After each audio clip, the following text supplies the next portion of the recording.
Our theme this third week of Lent is delivered from shallowness.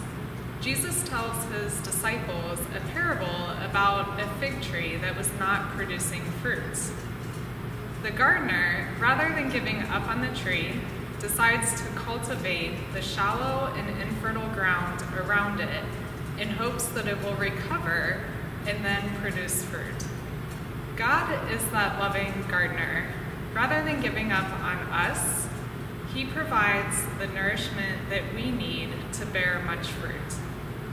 We are thrilled to have Maggie England, Pastoral Associate at Blessed Sacrament Parish in Waterloo, with us here today, and she's going to share her story of being delivered from shallowness.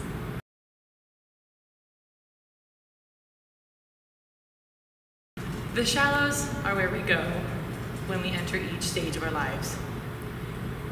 It's like being at the ocean. We dip our toes in the water first. And there's nothing wrong with doing that. In fact, the shallows can be perfectly enjoyable. When we hear the word shallowness, there's an immediate negative connotation that goes with it. And it's funny, because it can also be known as a safe place. We caution our children to stay in the shallow end for their own safety. Life is similar to that. When I met my husband, we fell in love, and then we decided to leave the shallows and get married. After marriage, it was a new stage of our lives. We were back in the shallows again. Together, we built careers, we bought our first home, bought our cars. It was really a life light pattern that many people follow. Our pattern hit a bump in the road. We were wrapped in the comfort of our own expectations. More than anything, our lives are led by age-old expectations. And what a trap they can be. We remained in that trap for 9 years. It was at that point that we left the shallows, entered the deep, and we went way beyond our expectations. I have never carried a baby inside my body.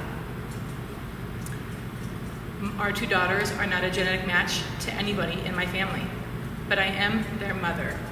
They developed in my heart and they grew in my hopes.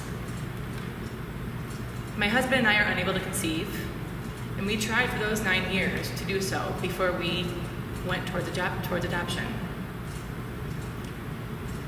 It's not as easy as people think to transfer your hopes for a baby with your eyes or his smile to a baby unknown to you. You hear the question, or you think the question, will you really feel like a mother to someone else's child? There is no body preparation, there is no slow welcome, and there's no movement in the womb. I found that I began to leave the shallows once I was able to transfer my expectations for a baby. Our first adoption was all shock and awe.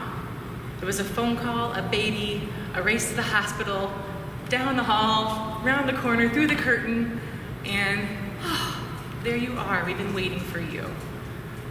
I remember tears coming with emotions that I couldn't describe. I had the answer to that mother question when I felt a very visceral, physical reaction to my little girl. I had a soul connection to her. She was my daughter. Following that, we entered an unexpected, very tremendous legal battle. And it was quite a while before we were assured that we got to keep our baby. Now, we could have backed away from that battle and gone back to the shallows until there was more of a guarantee. But we chose to stick with it and go deep. And we were rewarded in the end for doing so. She was worth all of it.